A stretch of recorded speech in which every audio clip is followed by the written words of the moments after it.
এটাই বলবো যে আমাদের সাথে ইউনিভার্সিটি অনেক রিসোর্স প্রোভাইড করে।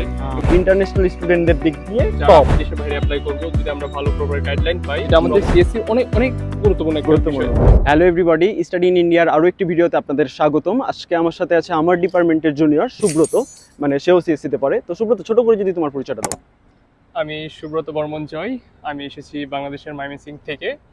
আমি সবেমাত্র ফার্স্ট ইয়ার শেষ করলাম। তো তোমার সারদা ইউনিভার্সিটিতে সিএসসি তে, বিশেষ করে আমাদের যেহেতু ডিপার্টমেন্টে সিএসসি তে তোমার ফার্স্ট ইয়ার শেষ হলো, তো ফার্স্ট ইয়ার শেষে তোমার মানে ফার্স্ট ইয়ার পরে জার্নিটা কেমন ছিল বলো? আসলে ফার্স্ট ইয়ার আমার সারদা ইউনিভার্সিটি জার্নিটা অনেক ভালো ছিল, যেহেতু আমি দেশের বাইরে এসেছি এবং দেশে ইন্টারন্যাশনাল আমি একটা পরিবেশ পেয়েছি। আচ্ছা আচ্ছা, তোমার তো মনে হয় কিছু দেখলাম যে ওই নাইজেরিয়ান বন্ধু আছে। হ্যাঁ, আমার বন্ধু আছে। আচ্ছা আচ্ছা। আমি যখন দেশ থেকে বের হলাম, মানে দেশের থেকে এখানে যে পরিবেশটা আছে, আমি মনে করি কিছুটা হলেও বেশি আছে এবং ভালো ফেসিলিটি আছে এখানে। বিশেষ করে আমি যখন প্রথম এসেছি তখন দেখেছি যে এখানে ফার্স্ট ইয়ার অনেক স্টুডেন্ট যারা আছে হ্যাকাথনে পার্টিসিপেট করে, আচ্ছা, যেটা আমাদের সিএসসি অনেক অনেক গুরুত্বপূর্ণ একটা গুরুত্বপূর্ণ বিষয়। বিষয়। হ্যাঁ, আমি মনে হ্যাকাথন করি থেকে শুরু এরকম করে এই সুযোগ যদি এবং তোমাদের তো ফার্স্ট সেমিস্টারে ছিল একটা, দুই সেমিস্টারই তো মনে হয় পিবিএল একটা সাবজেক্ট হ্যাঁ, ছিল, ডিজাইন এন্ড ক্রিয়েটিভিটি, যেটা হ্যাঁ। তুমি কি প্রজেক্ট বানাইছিলে ফার্স্ট সেমিস্টারে? আমার ফার্স্ট সেমিস্টার বলতে আমার সেকেন্ড সেমিস্টারে এই প্রজেক্টটা ছিল এবং আমার এটা এক্সামও হয়ে গেছে। আচ্ছা, তোমার প্রজেক্টটা কি ছিল অ্যাকচুয়ালি? প্রজেক্টটা ছিল যে reduce air pollution in urban area. আচ্ছা আচ্ছা আচ্ছা। এটার উপর আমাদের বানানো হয়েছিল, একটা ওয়েবসাইটে বানাতে হয়েছিল আচ্ছা আচ্ছা। এবং সেটা আমি অনেক কিছুটাই করতে পারছি, যেহেতু আমি প্রথম বর্ষ। হ্যাঁ, প্রথম এবং অবস্থায় এখানে আমি ওয়েবসাইট ডিজাইন করা হ্যাঁ, মোটামুটি ঠিক আছে। তো আরো যে বিষয়টা, যে আমাদের যে সারদা ইউনিভার্সিটি মোটামুটি যেটাকে ইন্ডিয়ায় বলা হয় যে ইন্টারন্যাশনাল স্টুডেন্টদের দিক দিয়ে টপ, হ্যাঁ। হ্যাঁ। তো তুমি যখন ধরো আসার পরে যে বিভিন্ন documentation, as an international student হিসেবে কিন্তু অনেক ধরনের ডকুমেন্টেশন আছে। তো এই যে এফআরও, তারপর ম্যাট্রিকুলেশন, এগুলোতে তুমি হচ্ছে আমাদের যে ক্যাম্পাস বা আমাদের যে আইআরডি ইন্টারন্যাশনাল রিলেশন ডিভিশনস তোমার সাথে কিরকম ভাবে হেল্প করছিল, তুমি যদি সেটা বলতে।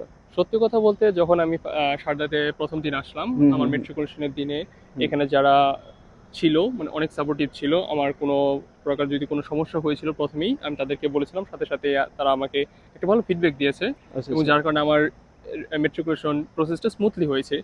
যদি বলি এখানে এপারও আমার এই সারদা ইউনিভার্সিটিতে একটা সুবিধা যে ইন্টারন্যাশনাল স্টুডেন্টরা সারদা ইউনিভার্সিটি থেকে এপারও অ্যাপ্লাই করতে হবে। হ্যাঁ, এবং এটাতে অনেক ইন্ডিয়ার অনেক ইউনিভার্সিটি আছে যেখানে দেখা যায় যে ছাত্রদেরকে নিজে পুরা পোর্টালে ঢুকে, গভর্নমেন্ট যে এফআরও পোর্টাল আছে ওখানে ঢুকে অ্যাপ্লাই করতে লাগে, কিন্তু আমাদের আইআরডিতে যারা স্যাররা বসে আছে ওনারা নিজেরাই ফুল প্রসেসটা করে দেয়। এটা আসলে গুগল ফর্ম পূরণ করলেই হয়ে যায়। আমি মনে করি সারদা ইউনিভার্সিটি যে আমাদের সুযোগটা দিচ্ছে ইন্টারন্যাশনাল স্টুডেন্ট, এটা আসলেই মানে খুবই, কারণ ডকুমেন্টেশনের এই ঝামেলাটা আসলে বেশি প্যারা লাগে, কিন্তু এটা যে আমাদেরকে পুরাই আমাদের স্যাররা, আমরা পোর্টালের পাসওয়ার্ডও জানি না, আমাদের স্যাররাই সব পাসওয়ার্ড টাসওয়ার্ড ওনারাই সব কিছু দেখভাল করে, যখন সময় হয় ওনারাই অ্যাপ্লাই করে দেয়, ওনারা আমাদের ভিসা অলরেডি এইভাবেই এক্সটেন্ড হয়ে আসতেছে। Subrata, as an international student এবং সিএসসি স্টুডেন্ট হিসাবে, ধরো তুমি যেহেতু দেশের বাইরে আসছো, বিশেষ করে সারদা ইউনিভার্সিটিতে আসছো, তো তুমি যেসব ধরো নিড নিয়ে আসছিলা যে আমার ক্যাম্পাসটা এরকম হওয়া চাই, বা আমার সিএসসির জন্য এইরকম ল্যাব হওয়া চাই, বা আমার হ্যাকাথন সেন্টার বা যেটা বলে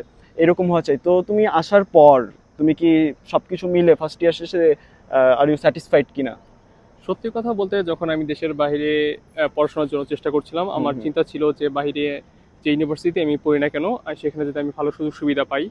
তেমনি করে যখন আমি সারদাতে আসলাম, সেখানে আমি দেখলাম এখানে অনেক হ্যাকাথন পার্টি হয় এবং বিভিন্ন করে আমাদের সিএসসি রিলেটেড অনেক কোডিং কম্পিটিশন হয়।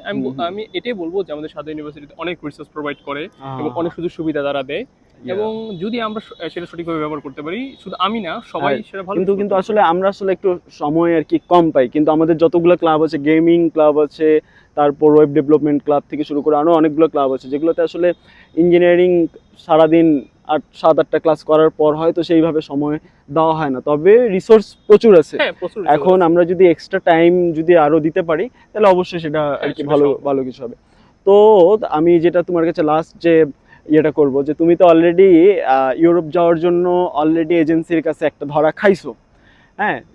তো বিশেষ করে আমাদের যে এই পাশে দিল্লির দিকে যে সব ইউনিভার্সিটিগুলো আছে, তো এগুলো ইউনিভার্সিটিতে বর্তমানে অনেক বাংলাদেশি অ্যাডমিশন নিতেছে, এবং অনেকেই দেখা যাচ্ছে ইন্ডিয়ান ইউনিভার্সিটি, যেমন আমাদের যে জুনিয়র আসলো বিনতা, ও কিন্তু একটা বড় স্ক্যামের শিকার।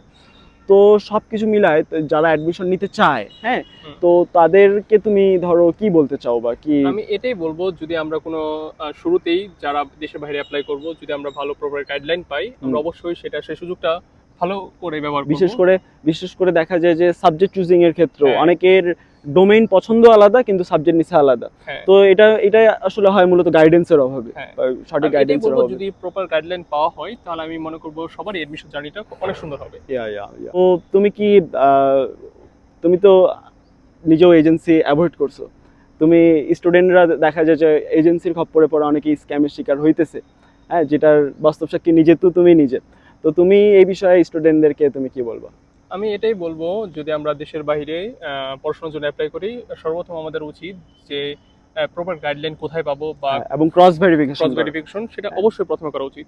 এটা তো আমাদের অলরেডি অনেক স্টুডেন্ট শারদা ইউনিভার্সিটিতে অ্যাডমিশন নিয়ে নিছে, অনেক বাঙালি স্টুডেন্ট আসতেছেও।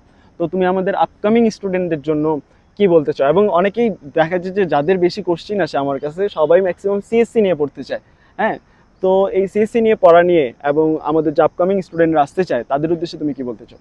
আমি এটাই বলবো, যদি সিএসসি স্টুডেন্ট যারা এই শারদা ইউনিভার্সিটিতে অ্যাপ্লাই নিতে চায়, আমি বলবো এই শারদা ইউনিভার্সিটিতে অনেক ভালো রিসোর্স আছে এবং তারা অনেক ভালো আহ, সুযোগ সুবিধা দিয়ে থাকে। এবং আমি বলবো যে এই দিল্লির মধ্যে এই শারদা ইউনিভার্সিটি সিএসসির জন্য একটা ভালো বেস্ট চয়েস হতে পারে। তো আজকের ভিডিও এই পর্যন্তই। আশা করি এই ভিডিওটা আপনাদের ভালো লাগছে, কেননা এখানে সুব্রত তার নিজের এক্সপিরিয়েন্স শেয়ার করছে, এবং বিশেষ করে যারা সিএসসি নিয়ে পড়তে আসতে চায় আর কি, তাদের জন্য এই ভিডিওটা অনেক হেল্পফুল হবে। থ্যাংক ইউ সবাইকে। টাটা।